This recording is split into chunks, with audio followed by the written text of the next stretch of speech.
बादशाह अच्छे मूड में बैठा हुआ था। वजीर से पूछता है, मांग क्या मांगता है।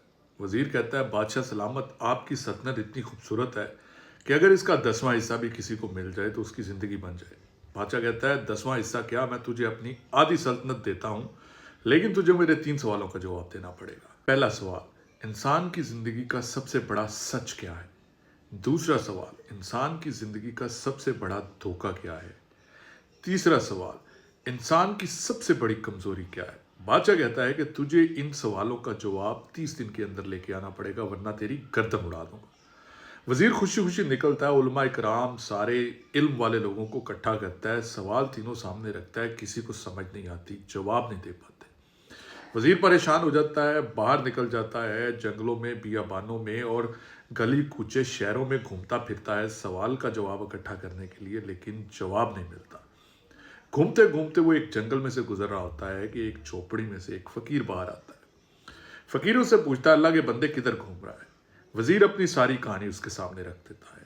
फकीर कहता है कि मैं तेरे सवालों का जवाब दे दूंगा, लेकिन तुझे मेरी 2 बातों का जवाब देना पड़ेगा या 2 बातें माननी पड़ेंगी। पहली बात जो फकीर उसके सामने रखता है कि ये जो आधी सल्तनत तुझे बादशाह से मिलनी है, ये तू मेरे नाम कर देगा।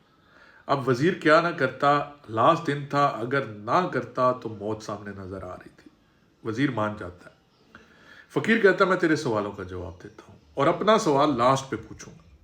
पहला सवाल का जवाब, इंसान की जिंदगी का सबसे बड़ा सच उसकी मौत है। दूसरे सवाल का जवाब, इंसान की जिंदगी का सबसे बड़ा धोखा उसकी जिंदगी है। तीसरे सवाल का जवाब देने से पहले फकीर कहता है कि ये देख, बाहर जो मेरा कुत्ता दूध पी रहा है, इस दूध के प्याले को उठा और इसको पी जा, उसके बाद मैं तुझे तेरे सवाल का जवाब दूंगा। वजीर परेशान हो जाता है कि इस गलाजत भरे प्याले से मैं दूध कैसे पीऊं जिससे कुत्ता दूध पी रहा है उसके सामने।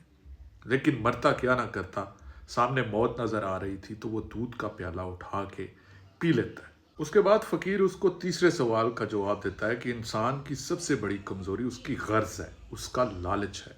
अपने लालच के गर्ज से उस वजीर ने गंदा दूध का प्याला भी पी लिया। कुछ ऐसी ही सूरत हाल पाकिस्तान की पॉलिटिक्स की है, जिसके अंदर अपने लालच के लिए, अपने मुफादात के लिए लोग बूट पॉलिश करने से लेके गलीज गंदे दूध के प्याले को भी पी जाते हैं।